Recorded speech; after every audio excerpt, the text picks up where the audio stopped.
O desemprego aparece já como uma coisa normal. Os arautos da globalização e o aparelho de Estado explicam que o desemprego é uma condição para chegarmos a mais globalização. Por conseguinte, sofremos. Aumentam também o número de pobres. Há mais 600 milhões de pobres hoje do que em 1960. 1,5 bilhão de pessoas ganham menos de $1 por dia. E diante disso, a pobreza é tratada com naturalidade. Alô, amigo, alô, chefia. Seu futuro não pode ser decidido à revelia. Lembra daquele tempo em que seu salário ainda valia mais ou menos 50 anos, eu diria. Alô, amigo, alô, chefia. Seu futuro não pode ser decidido à revelia. Se o presente é omisso, aí fica difícil. Tem que botar a mão na massa, dar um jeito nisso. A humanidade se divide em 2 grupos. O grupo dos que não comem e o grupo dos que não dormem, com receio da revolta dos que não comem. Josué de Castro, em Geopolítica da Fome. A gente descobriu uma coisa importante, é que a gente produz muito mais comida do que pode comer. E tanto que na Europa,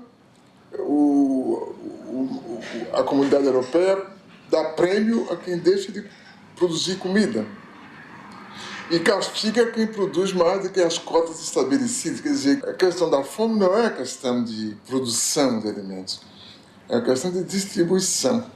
Isso a gente viu quando de certas epidemias de fome na África e na Ásia, os Estados Unidos se recusando a dar ajuda alimentar se certas condições políticas não fossem preenchidas. No caso do próprio Brasil, se há uma parte da população que não come corretamente, isso é culpa unicamente da forma como nós organizamos a sociedade. Não é que não haja alimento, não é que não se possa distribuir os alimentos. Apenas nós decidimos que alguns não devem comer, porque acaba por ser uma decisão que, se depois de tantos anos a gente aceita tranquilamente continuar discutindo a questão da fome, que me parece uma vergonha. A fome já não nos surpreende. Convivemos com ela cotidianamente, entorpecidos pela realidade que nos cerca. Caso o receituário do Banco Mundial seja seguido, teremos que aprender a conviver com a morte pela sede. There is a move right now to take over all the water resources worldwide. They are calling it, the transnational corporations are calling water blue gold. Hoje, mais de 1,5 bilhão de pessoas em todo o planeta não têm acesso à água. Mais de 3 bilhões de pessoas utilizam água sem tratamento, o que provoca diariamente a morte de 30 mil indivíduos no mundo. Nos últimos 10 anos, as transnacionais da água orquestram uma estratégia de controle do planeta.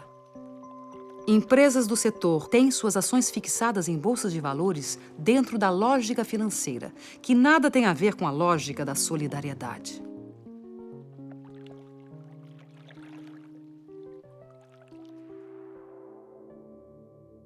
Em março de 2003, aconteceu o 3º Fórum Mundial da Água, em Kyoto, no Japão.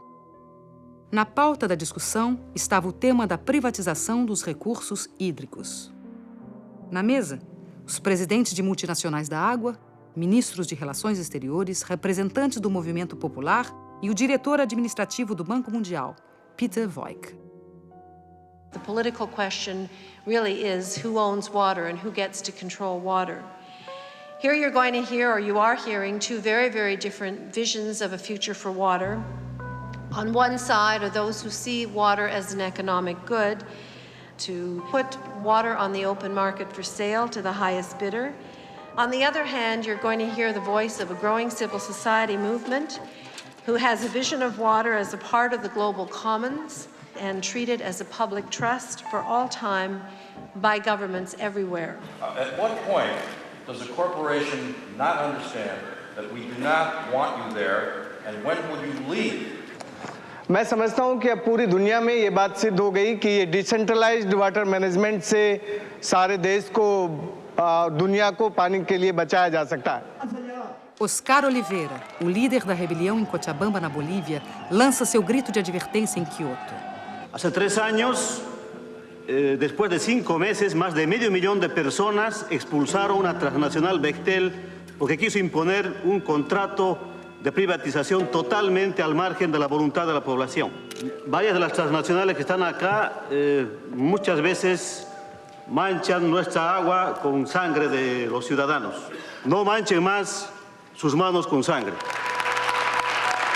Contra todas as evidências da injustiça, o representante do Banco Mundial insiste na política de privatização. Somebody has to pay for water, ladies and gentlemen. And I think we have come up with some practical choices. We haven't covered everything, as some of the speakers said. But in order to come up with the investments which are needed for the poor, and I agree 100% that we have to find ways of serving the poor in a way that they can afford the water.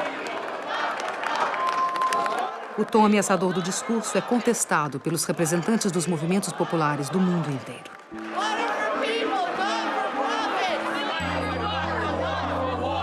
Enough is enough. I see this report as nothing short of an attempt to package poverty for money and for profit. El agua es un patrimonio de la humanidad, es un patrimonio de los seres vivos y nadie puede apropiarse del agua. Por lo tanto, la sociedad civil dice que aquí no hay acuerdo.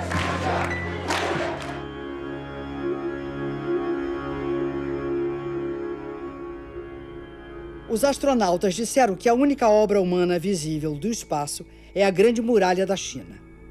Esse dragão sinuoso de 23 séculos foi erguido contra as ameaças do deserto, os povos do norte árido, em busca das terras verdes do Império do Meio. O sonho comunista do internacionalismo proletário, incentivado pela Revolução Soviética de 1917, foi aos poucos substituído pelas barreiras construídas em torno da cortina de ferro.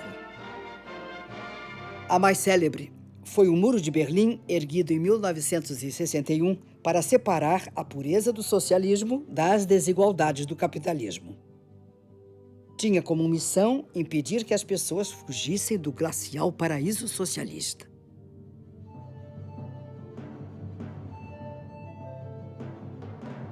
Os muros da Internacional Capitalista são sólidos e bem delineados.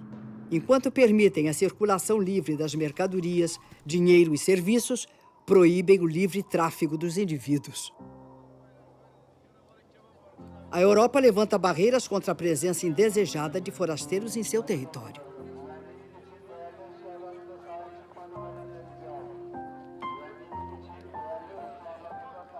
Refugiados frequentemente ficam no meio do caminho, sucumbindo de sede no deserto, afogados no Mediterrâneo, enquanto seus barcos precários naufragam. São ainda explorados pela máfia dos que os transportam clandestina e perigosamente. Os clandestinos são presos e recambiados para seus países. Os descendentes dos povos escravizados pelo colonialismo são excluídos do banquete da globalização. Qu'est-ce qui pousse ces gens, ces jeunes vers l'Europe? Mais c'est que justement, il n'y a pas de solution. Si vous mettez les économies de ces pays à genoux, avec la complicité de dirigeants que vous avez vous-même installés au pouvoir, mais effectivement, les gens ne vont pas mourir comme ça sans tenter de réagir. Évidemment, une chose peut paraître bizarre. C'est, pour moi en tout cas, toute cette énergie que des jeunes Africains mettent pour aller vivre en Europe. Pourquoi ils ne la mettent pas pour rester chez eux et se battre contre des systèmes politiques corrompus? Nos Estados Unidos, saltar cercas, cruzar rios ou atravessar desertos para vencer os muros que separam a fome do emprego pode provocar muito mais que ferimentos. podem representar a prisão ou a morte. Armas que mais parecem sair de filmes de ficção científica são utilizadas para impedir a imigração não desejada. As barreiras naturais, o Rio Grande, o deserto e a polícia de fronteira se encarregam do resto.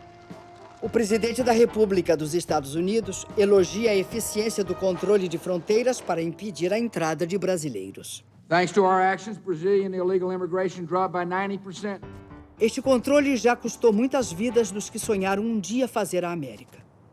Teríamos que recomeçar o debate da civilização, que a gente abandonou. A gente passou a debater o crescimento econômico, né? Se vamos aumentar os juros, se vamos diminuir, se vamos facilitar um pouco de inflação ou não.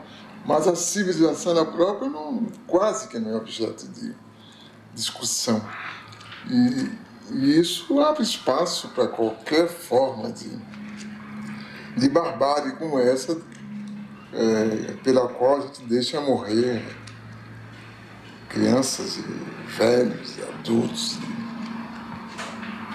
tranquilamente.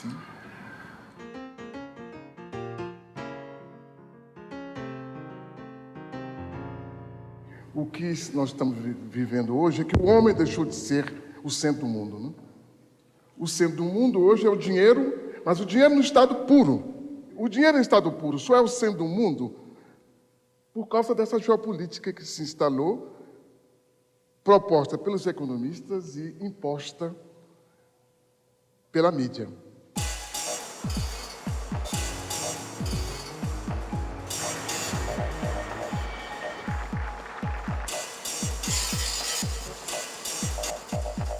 Davos, estância situada nos Alpes suíços, imortalizada por Thomas Mann, na Montanha Mágica. A partir de 1970, a cidade de Davos torna-se berço do pensamento único, dogmas sobre a globalização ancorada no livre mercado como trilha para o paraíso. A antropologia moderna registra aí o surgimento do Homo Davos, que apregou o fim da história e propõe a criação de fundos para anestesiar a pobreza. I'd like to offer you $10,000 to help buy you some bed nets. Would anyone else like to be on a team with me and stand up and offer some money and help him as well? 50,000. Thank you. Would anyone else like to stand up and help President Nkapa? President Nkapa needs help today. So if you could just stand up in the room, if you'll be on a team with me, just stand up in the room if you'll help President Nkapa today, because he needs help today. A chamada mídia, ela tem um papel de intermediação que a gente talvez não possa dizer que é inocente, mas não parte dela realmente, ou não é dela o poder. O poder é de um pequeno número de agências internacionais da informação, estreitamente ligadas ao mundo da produção material, ao mundo das finanças, que controla de maneira extremamente eficaz a interpretação do que está se passando no mundo, né? E de uma forma que se torna clara quando a gente pega os jornais e vê a repetição quase que servil das mesmas fotografias, das mesmas manchetes, das mesmas ideias, dos mesmos debates, que indicam que alguma coisa está por trás de tudo isso, né? O redator de um importante jornal está fechando a edição do dia seguinte sem grandes notícias para compor a primeira página. Chega o fotógrafo e diz: Chefe, tenho a notícia e a foto. Um cachorro raivoso atacou a menininha de 7 anos e ninguém fez nada. Até que esse homem se lançou sobre o cachorro, agarrou pela garganta e matou. O editor exclama, maravilhado: Oh, este homem é um herói. Amanhã, todos poderão ler da primeira página. Valente nova-iorquino salva a vida de menininha. O fotógrafo responde: Pois é, chefe. Só tem uma coisa. O homem não é nova-iorquino. Oh, melhor. Será então valente americano salva a vida de uma menininha. O fotógrafo sem jeito diz... Bem, chefe, ele é árabe. No dia seguinte sai o jornal. Extra, extra! Terrorista árabe massacra de maneira selvagem cachorro americano de raça pura! Extra! Extra! Como podemos, mesmo assim, admirar-nos de que ali e aqui estão em guerras e corra o sangue, já que a nova ordem mundial que se constrói é baseada numa competitividade sem limites morais. Não há produção excessiva de informação, mas de ruídos. Existem os fatos.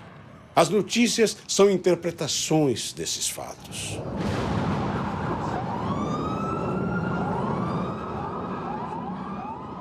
Como as grandes agências de notícias pertencem às grandes empresas, os acontecimentos são analisados de acordo com os interesses pré-determinados.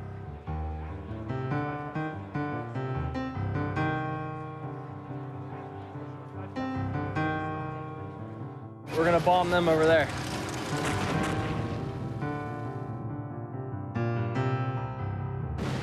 Muitos dos economistas que escrevem jornais publicam diariamente o desejo das empresas das quais são consultores.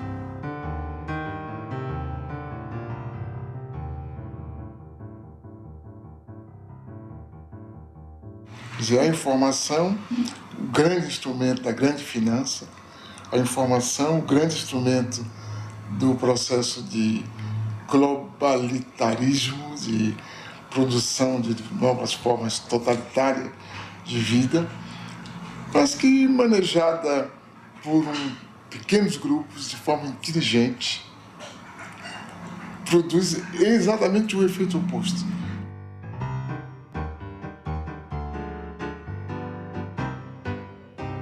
Carlos Pronzato é um poeta, trotamundo dessa nova revolução. Sozinho, com olhar atento e uma pequena câmera amadora, penetra espaços onde os grandes meios não podem ou não querem entrar. Na Bahia, filmou ocupações de casas abandonadas. E eu estou aqui com esse trabalho social para fazer uma instalação elétrica para o pessoal, porque o pessoal são carentes e não tem condições de pagar, e nós estamos aí. Sobre a ocupação de uma fábrica falida, mostrou o simples desejo do trabalho. Nos quedamos esperando a la empresa, a los patrones que nos trajeran algo. No aparecieron. Teníamos miedo, ¿viste? Bueno, después nos sentábamos ahí, los vecinos nos ayudaban porque no teníamos plata para viajar, no teníamos plata para comer, para nada. Y un día dijimos, bueno, ¿qué vamos a seguir acá sentados esperando que vengan ellos? Entonces empezamos a trabajar, a producir y a vender. Y así, ¿viste? Seguimos. Seus filmes correm mundo afora.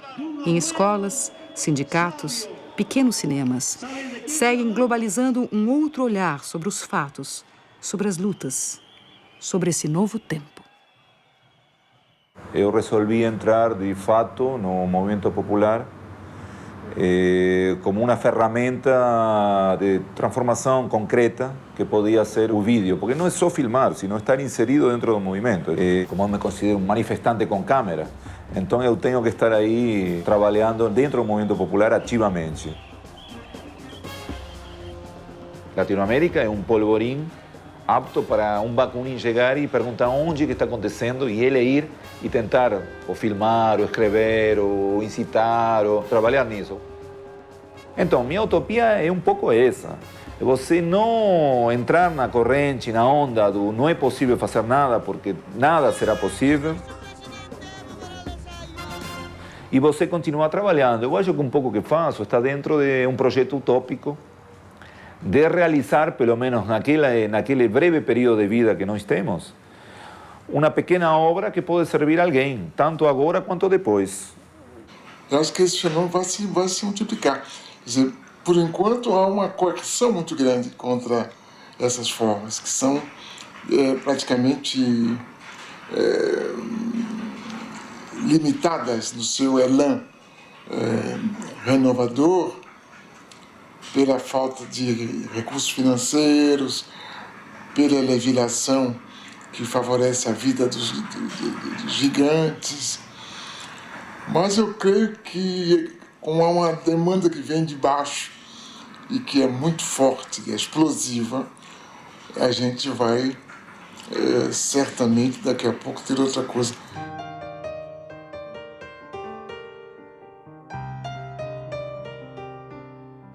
Se eu olhar para trás na minha própria vida, eu vejo que hoje é muito mais fácil ser universal aqui mesmo.